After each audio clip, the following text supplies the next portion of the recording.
தமிழ மட்டும் இல்லங்க.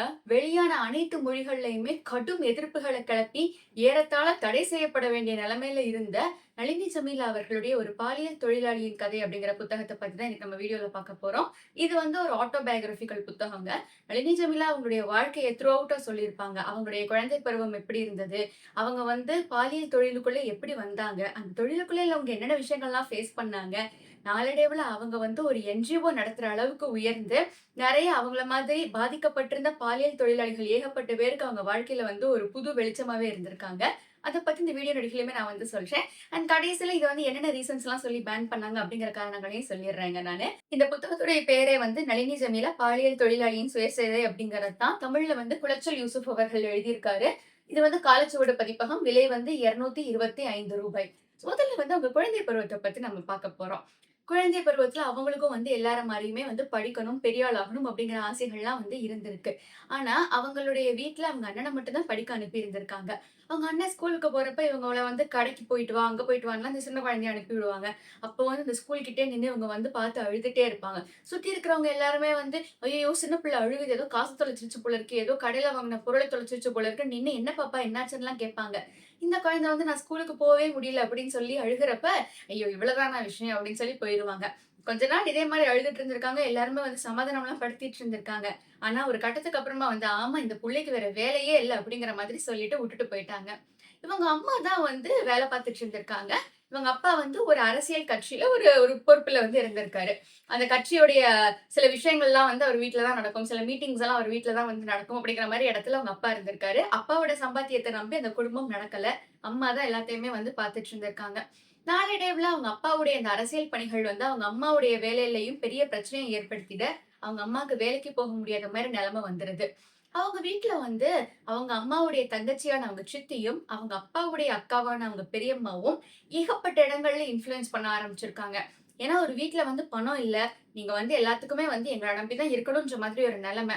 ஆட்டோமேட்டிக்கா அந்த வீட்டோட கண்ட்ரோல் வந்து மெல்ல மெல்ல அவங்க 2 பேர் கையிலயுமே போக ஆரம்பிச்சுருது. பெரியம்மாவ எதிர்த்து அப்பாவும் வந்து எந்த கேள்வியும் கேட்கறது கிடையாது.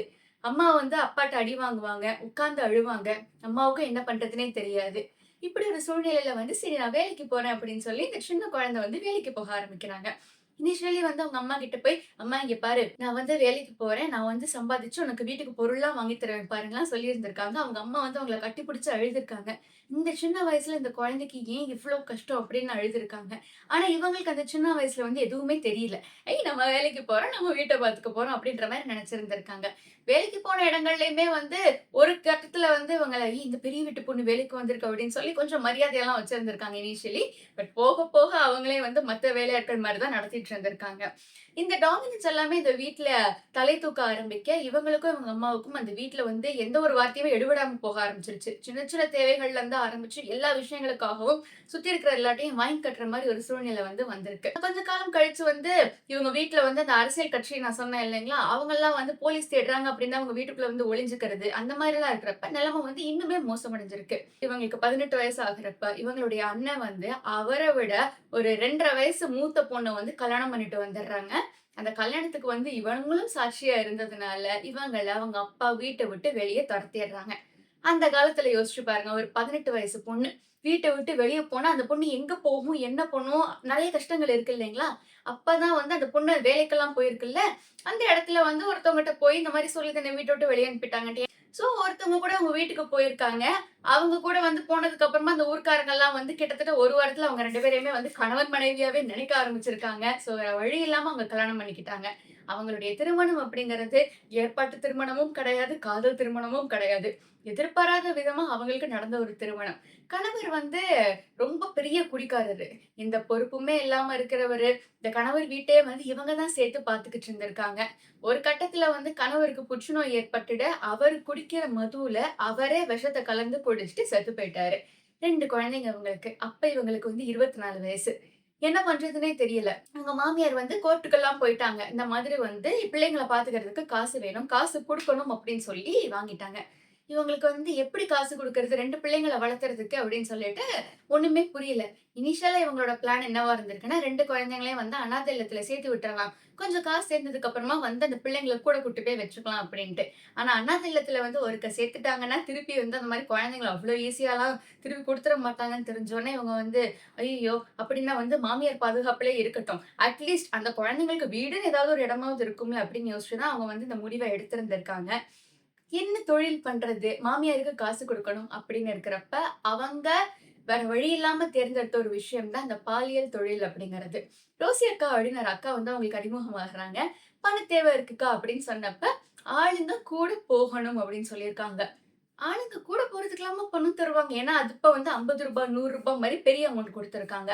அவங்களுக்கு ஒரு நாளைக்கு கிடைச்ச கூலியே வந்து ரூ. 2.50 தான். ரூ. 2.50 காசு தான். அப்படி இருக்கிறப்ப ரூ. 50 ரூ. 100லாம் எங்க இருக்கு? யோசிச்சு பாருங்க. என்ன கூட போறதுக்கு எப்படிக்கா பணம் தருவாங்க? அவங்க கூட என்ன நடந்து போணுமா? அப்படிங்கிற மாரி இவங்க வெகுளியா அறியாமையில கேட்டிருக்காங்க. ஆனா விஷயம் என்னன்னா, அவங்க கூட போயி செக்சுவல் இதுல வந்து ஈடுபடணும். அதுதான் வந்து இது. அவங்களுக்கு ஒரு கட்டத்துக்கு அப்புறம் புரிஞ்சிருச்சு அது. ஓ! கூட போறதுனா வந்து வெறும் கூட போறது இல்ல போல இருக்கு. கூட போய் சில விஷயங்கள் பண்றது. ஸோ இவங்களுடைய முதல் கஸ்டமரா இருந்தவர் வந்து ஒரு போலீஸ் அதிகாரி. அவங்களுக்கு வந்து சரக்க வந்து ஊத்தி குடுத்துருக்காங்க அன்னைக்கு நைட்டு. அப்ப வந்து இவங்க மட்டும் தான் இவ்ளோ சரக்குல இவ்ளோண்டு தண்ணி கலந்து குடிச்சிருக்காங்க. அந்த போலீஸ்காரர் வந்து, "ஏம்மா தண்ணி நெறைய குடிம்மா, ஏதாவது ஆயிட போது" அப்படி இப்படின்லாம் சொல்லியிருக்காரு. பட் இவங்களுக்கு வந்து முன்னாடியே குடிச்ச பழக்கம் இருந்திருக்கு. இவங்க வந்து குடிச்சுட்டாங்க. அன்னைக்கு நைட்டு அந்த போலீஸ்காரர் இவங்க கிட்ட வந்து ரொம்பவே மென்மையா தான் நடந்துட்டு இருந்திருக்காரு. இது வந்து நம்ம எதிர்பார்த்த அளவுக்கு இது அவ்ளோ கஷ்டமா இருக்காது போல இருக்கு அப்படின்னு அவங்க யோசிச்ச நேரம், அடுத்த நாள் காலையில போலீஸ்காரங்க அவங்கள அரெஸ்ட் பண்ணி கூட்டிட்டு போயிட்டாங்க. "என்ன நீ வந்து நைட்டு போலீஸ்காரனோட இருந்துட்டேன்னா, பகல்ல வந்து உன்னைய அப்படியே விட்டுருவாங்களா? நைட்டு உன் கூட 2 கால்ல வந்து போட்டு குடுத்துருவாரு" அப்படின்ற விஷயத்த சொல்லவும், இவங்களுக்கு வந்து பயங்கர அதிர்ச்சி ஆயிருக்கு. இந்த மனுஷங்க வந்து இப்படியெல்லாம் இருப்பாங்களா? மனிதர்களுக்கு வந்து 2 முகங்கள்னு சொல்லுவாங்கல்ல. ஒண்ணு வந்து இன்னும் இவ்ளோ சாஃப்ட்டா நல்லதனமா பேசியிருக்காங்க. இன்னொரு முகத்த பார்க்குறப்ப இவ்ளோ கோர முகமா இருக்குன்ட்டு. அன்னைக்கு வந்து நான் உன்ன வந்து வெளிய விடணும்னா, நீ என் கூட இணங்கணும் அப்படின்னு இன்னொரு அதிகாரி சொல்ல, வேற வழி இல்லாம அதுக்கு ஒத்துக்கிட்டு வந்து போயிருக்காங்க. இப்படியாக இந்த தொழில் வந்து அவங்க இறங்கி இருந்திருக்காங்க. இந்த தொழில் அவங்க இருக்கிறப்ப வீடுகள் அப்படின்னு அவங்களுக்கு தேவைப்படும் இல்லைங்களா? எங்க தங்குறது? கம்பெனி வீடுகள் அப்படின்னு இருந்திருக்கு. வாசல்ல வந்து போர்டு வச்சிருப்பாங்க. ஏதோ ஒரு கம்பெனி பேரு. கம்பெனி பேர் இருக்கிறப்ப ஆட்டோமேட்டிக்கா அந்த ஏரியால இருக்கிற தரகர்களுக்கெல்லாம் தெரியும். ஓ! இந்த இடத்துல போனா வந்து பெண்கள் கடப்பாங்க அப்படின்னு சொல்லி சில விஷயங்கள்லாம் அவங்களுக்கு தெரியும். ஆரம்ப காலத்துல இப்படியாக அவங்க பணம் சேர்க்க ஆரம்பிச்சிருக்காங்க. அவங்க வீட்டுக்கும் வந்து தொடர்ந்து பணம் அனுப்பிக்கிட்டே இருந்திருக்காங்க. குழந்தைகளோட படிப்பு செலவுக்காக. ஒரு நாள் என்ன நடந்திருக்குன்னா, அந்த ரோசி அக்காவுடைய காதலன் ஒருத்தர் வந்து அவங்க கூட வந்து தங்கியிருந்திருக்காரு. அவர் வந்து இவங்க வந்து கிழிஞ்ச பாவாடைய போட்டிருக்கிறத பார்த்துட்டு, அவரு வந்து ஒரு புது பாவாடை வந்து வாங்கி குடுத்திருக்காரு. வாங்கி குடுத்ததுலருந்து பெரிய பிரச்சனையா வெடிச்சிருக்கு அது. என்ன தைரியம் இருந்தா உனக்கு பாவாடை வாங்கி குடுப்பான் அப்படி இப்படின்னு சொல்லி, அதோட ரோசி அக்காக்கு அவங்களுக்கு இருந்த அந்த உறவு வந்து முறிஞ்சு போயிருச்சு. வேற வழி இல்லாம அவங்க வந்து வெளிய வர ஆரம்பிக்கிறாங்க. வெளிய வந்து எங்க தங்குறதுன்னு அப்போ ஹோட்டலு, பஸ் ஸ்டாண்டு, குளிக்கிறது வந்து அதுவும் ஒரு பெரிய பிரச்சனையா இருந்திருக்கு. கட்டண கழிவறைகள்ல குளிக்கிறது. அதுவும் வந்து இந்த மாதிரி ஆளுங்கள கட்டண கழிவறைகள்ல குளிக்கலாம் விடமாட்டாங்க. இப்படியாக நிலைமை கஷ்டப்பட்டு போயிட்டு இருக்கு. ஒரு ஒருத்தரும் ஒரு ஒரு விதமான கஸ்டமர்ஸ்லாம் பார்த்துருக்காங்க அவங்க. அதாவது இவங்க எப்படி சொல்லியிருப்பாங்கன்னா, ஒரு சிலருக்குலாம் லிட்டரலி மனைவி மாதிரியே நடந்துக்கணும். அவங்க குளிக்க போயிருப்பாங்க. துண்டு எடுத்து கொண்டு போய் குடுக்கணும். சோப் எடுத்து கொண்டு போய் குடுக்கணும். நடந்து போறப்ப பெட்டிய வந்து இவங்க கிட்ட குடுத்துருவாங்க. நீ தான் தூக்கிட்டு வரணும் அப்படின்னு சொல்லிட்டு. ஸோ இவரு முன்னாடி நடக்க, இவங்க வந்து பின்னாடி பெட்டி தூக்கிட்டு நடக்கிறப்ப திரும்பி திரும்பி வேற பார்த்துப்பாங்க. பெட்டி கூட எடுத்துட்டு தான வர்றா. திருடிட்டு எதுவும் ஓடிறல அப்படின்னு சொல்லி. இவங்களுக்கு வந்து ஒரு பக்கம் வந்து என்ன இப்படி இருக்காங்கன்னா, இன்னொரு பக்கம் சிரிப்பா இருக்கும் இவங்களுக்கு. என்னதான் எதிர்பார்க்கிறாங்க அப்படின்னு சொல்லிட்டு. இப்படியாக அவங்களுடைய வாழ்க்கை போய்க்கிட்டு இருக்கு. ஒரு நாள் வந்து அவங்க மாமியார்ட்டருந்து ஒரு கடிதம் வந்து வருது. இந்த மாதிரி நீ வந்து இனிமே பணம் அனுப்ப வேண்டாம். ஏன்னா, அவங்களுடைய அந்த தம்பி முறையில வர்ற ஒருத்தர் வந்து ஃபாரின்க்கு போயிட்டாரு. நெறைய சம்பாதிக்க ஆரம்பிச்சுட்டாரு. அதனால உன் பணம் இனிமே எங்களுக்கு தேவையில்லன்னு வீட்ல எல்லாரும் முடிவு பண்ணிட்டோம்னு சொல்ட்டாங்க. இன்னொரு காரணம் வந்து பணம் அனுப்பிட்டே இருந்தா நாள பின்ன இவ வந்து குழந்தைங்க என்னதுன்னு உரிமை கொண்டாட ஆரம்பிச்சுட்டான்னா அப்படிங்கிற ஒரு பயமும் காரணமா இருந்திருக்கு.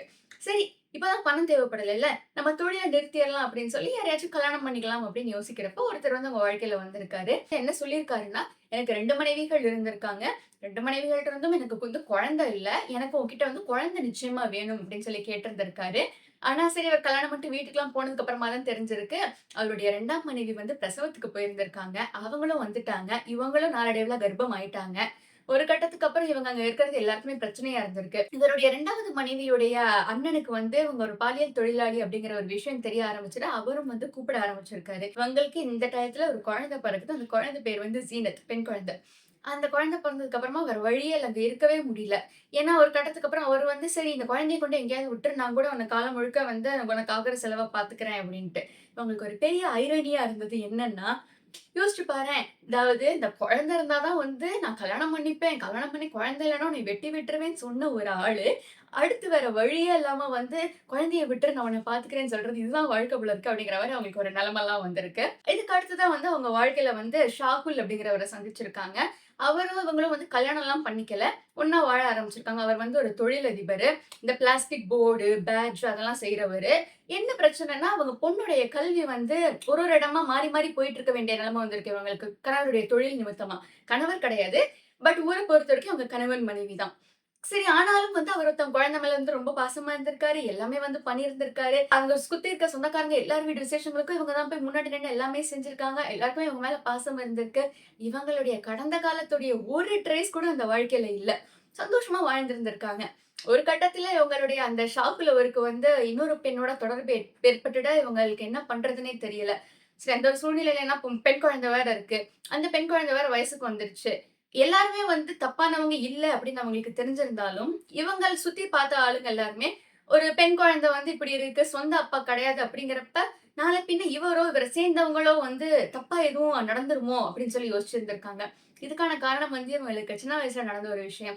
சின்ன வயசுல இந்த வேற வேற வேலைகளுக்கெல்லாம் போறப்ப வந்து ஒரு வீட்ல போய் குழந்தைய பார்த்துக்கிற வேலைக்கெல்லாம் போயிருக்காங்க. ரொம்ப சின்ன வயசுல குழந்தையா இருந்தப்ப. அந்த வீட்ல இருந்த ஒருத்தர் இவங்க கிட்ட தப்பா நடக்க முயற்சி பண்ணியிருக்காங்க. போய் சொன்ன உடனே சுத்தி இருந்த எல்லாரும், "நீ ஏன் அவர் ரூமுக்கு போன?" அப்படின்னு தான் கேட்டுருக்காங்க. அதாவது அவருக்கு இது வந்து வாடிக்கையான ஒரு விஷயமா தான் இருந்திருக்கும் போல இருக்கு. ஆனா, "நீ ஏன் போன?" அப்படின்னு சொல்லி கேட்டது எல்லாமே அவங்கள ரொம்ப பாதிச்சிருக்கு. பெண் குழந்தை வந்து எந்த கஷ்டமும் படக்கூடாது அப்படிங்கிறதுல அவங்க வந்து ரொம்பவே தெளிவா இருந்திருக்காங்க. ஒரு கட்டத்துக்கு அப்புறம் இவங்களுக்கு வந்து இத்தன நாள் பண்ண விஷயங்கள் எல்லாமே சேர்ந்து திரும்பி வர ஆரம்பிச்சிருக்கு. குடிச்சது, அதாவது கண்ட நேரத்துக்கு சாப்பிட்டது, இதெல்லாம் சேர்த்து அவங்களுக்கு வந்து லிவர்ல வந்து ஒரு ப்ராப்ளம் வந்திருந்திருக்கு. என்ன பண்றதுன்னே தெரியல. ஷாகுலும் வந்து இவங்கள விட்டுட்டு ஒரு ஒரு இடமா இவங்களும் இவங்க பொண்ணும் மாறி மாறி போய் தங்கிட்டு இருந்திருக்காங்க. இவங்க பொண்ண வந்து கொஞ்ச நாட்கள் கழிச்சு யாரோ ஒருத்தவங்க வந்து நான் பார்த்துக்கிறேன் அப்படின்னு சொந்தக்கார வட்டத்திலேயே சொல்லவும், அங்க போய் விட்டுருக்காங்க. இவங்க வந்து அனாதை அப்படின்னு சொல்லி ஒரு ஹாஸ்பிட்டல்ல ட்ரீட்மெண்ட்லாம் எடுத்திருந்திருக்காங்க. ஒரு நாள் இவங்க பொண்ணு வந்து இவங்கள பார்க்க வந்துட்டு அந்த விஷயம் வந்து அங்க தெரிஞ்சிருக்கு. "நீ அனாதை கிடையாது" அப்படின்னோனே, ட்ரீட்மெண்ட்டும் கிடையாது, ஒண்ணும் கிடையாதுன்னு சொல்லி அனுப்பி விட்டுருக்காங்க. ஏன்னா, அது வந்து அனாதைகளுக்காக நாங்க வந்து இந்த மாரி ட்ரீட்மெண்ட் குடுத்துக்கிட்டு இருக்கோம். நெறைய கஷ்டங்கள். அதுக்கப்புறமா அவங்க பெண் குழந்தைய கூட்டிட்டு வந்து இவங்க பெண் குழந்தை நடுவுல படுத்திருக்கிறப்ப சுத்தி 3 பெண்கள், அத சுத்தி வந்து சில பெண்கள் அப்படின்னு சொல்லி இவங்க பெண் குழந்தைய ரொம்பவே பத்திரமா பார்த்துக்கிட்டு இருந்திருக்காங்க. ஏன்னா, எந்த ஒரு கட்டத்திலயுமே வந்து இவங்க பட்ட கஷ்டம் இவங்க பெண் குழந்தை பற்றக்கூடாது அப்படிங்கிறதுல. அந்த பொண்ணும் வந்து ஒரு நல்ல துருதுருன்ற மாரி பொண்ணா இருந்திருக்கு. ஊடால காலகட்டத்தில இவங்கள வந்து திருமணம் பண்ணிக்கணும்னு இன்னொருத்தர் நெனச்சிருந்திருக்காரு. அவருக்கும் வந்து 2 பசங்கலாம் இருந்திருக்காங்க. அவருக்கு வந்து இந்த மாதிரி கூட இருக்கணும் அப்படிலாம் கிடையாது. 2 பசங்களுக்கு வந்து அம்மா தேவைப்பட்டிருக்கு.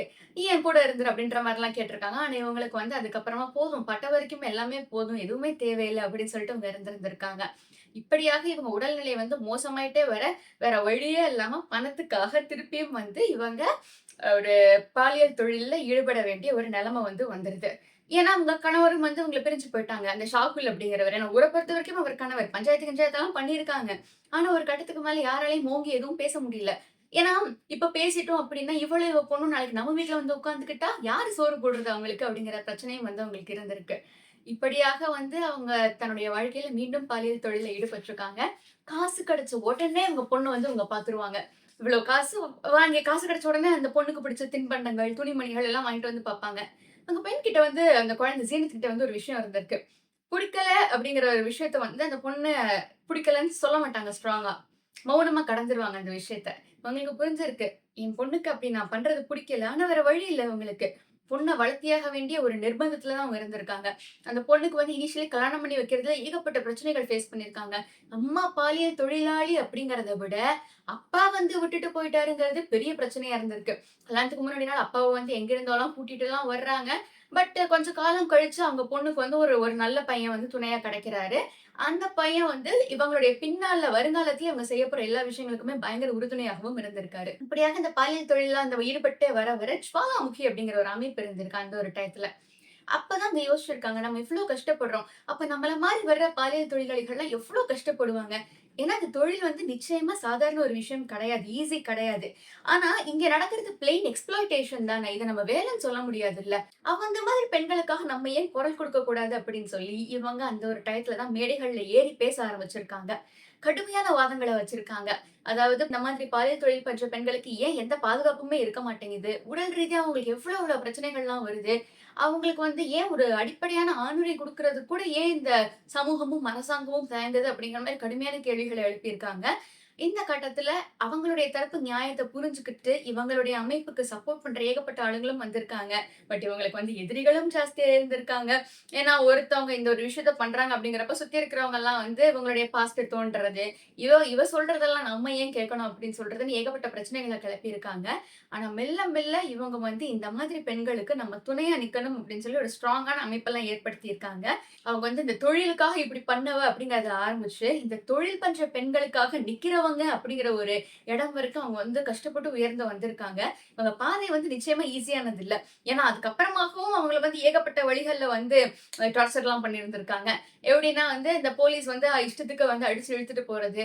இவங்க வந்து இன்னொரு 2, 3 பாலியல் தொழிலாளிகள் வந்து கடத்தப்பட்டு, ஒரு கும்பல்ல சேர்ந்து ஒரு பாலியல் வன்புணர்வு செய்யப்பட்டு, கொலை பண்ணப்பட்டு இருக்கிறதெல்லாம் பார்க்குறாங்க. ஆனா, அந்த கொலைய வந்து அவ வந்து பைத்தியம் அதனால போய் சூசைட் பண்ணிட்டா அப்படின்னு சொல்லிலாம் கேஸ முடிச்சிருந்திருக்காங்க. ஒரு பாலியல் தொழிலாளி, ஒரு சின்ன பொண்ணு வந்து கையில எப்பயும் பிளேடு, மொளகுத்தூள் எல்லாம் வச்சிருந்திருக்காங்க. யாராச்சும் வந்தாங்கன்னா வந்து போய் கண்ல விட்டு எரிஞ்சுருவேன். போலீஸ் கைது பண்ண வர்றப்ப. கஸ்டமர்ட்ட மட்டும் போவேன். ஏன்னா, அந்த பொண்ணுனாலே வந்து எல்லாருமே வந்து கிட்டத்தட்ட ஒரு 2 அடி தள்ளி தான் நிப்பாங்க. இந்த பெண்கள் வந்து அவங்கள அவங்க தானே பார்த்துக்கணும். அது எவ்வளவு கஷ்டமான விஷயம் அப்படின்னு சொல்லி ஏகப்பட்ட விஷயங்கள் இவங்களுக்கு வந்து புரிய ஆரம்பிச்சிருக்கு. மெல்ல மெல்ல அந்த பெண்களுக்காக இவங்க வந்து நிக்க ஆரம்பிச்சிருக்காங்க. இன்னைய வரைக்கும் அவங்க நின்னுட்டு தான் இருக்காங்க அப்படிங்கிறது உண்மை. சரி இந்த புக்க வந்து இப்ப ஏன் பேன் பண்ணாங்க அப்படின்னு நம்ம பேசுறப்ப, என்ன இவ வந்து என்ன இந்த தொழில வந்து ரொம்ப ஏதோ சாதாரண விஷயம் மாரி பேசிக்கிருக்கா அப்படிங்கிறது தான் விஷயம். என்ன இவ பாட்டுக்கு வந்து இது இந்த தொழில் இங்க போனேன், அவன் கூட போனேன், இவன் கூட போனேன்லாம் சொல்றாளே! அப்ப வந்து இவ பாட்டுக்கு இத நார்மலைஸ் பண்றான்னு தான அர்த்தம் அப்படின்றது தான் ஸ்ட்ராங்கான வாதமா இருந்திருக்கு. இன்னொன்னு வழக்கம் போல தான். சமூகத்துக்கு எதிரானது, கலாச்சாரத்துக்கு எதிரானது அப்படிங்கிற ஒரு கருத்தும் இருந்திருக்கு. 3வது வந்து இத பார்த்து வந்து பெண்கள்லாம் கெட்டு போயிட்டாங்கன்னா அப்படின்னு சொல்லி ஒரு கருத்தும் இருந்திருக்கு. ஹெவியா வந்து எடிட் பண்ணி வச்சிருந்திருக்காங்க இந்த புத்தகத்தை. எல்லாருக்குமே வந்து இந்த மாதிரி விஷயங்கள கேள்விப்படுறப்பயும், படிக்கிறப்பயும் ரொம்பவே சங்கடமா இருக்கும். ஆனா நம்ம சமூகத்துல என்ன நடக்குது அப்படின்னு தெரிஞ்சுக்கிறதுக்கு இந்த மாதிரி புத்தகங்கள வந்து படிக்க வேண்டியது நிச்சயமாவே அவசியமான ஒரு ஒண்ணு தான். ஸோ உங்களுக்கு வந்து முடிஞ்சா இந்த புத்தகத்த வந்து டெஃபினட்டா ட்ரை பண்ணி பாருங்க. இல்ல இத பத்தி உங்களுக்கு வந்து என்னென்ன கருத்துக்கள்லாம் இருக்கு அப்படின்னு சொல்லி கீழ கமெண்ட்ல சொல்லுங்க. And thanks for choosing to watch this video.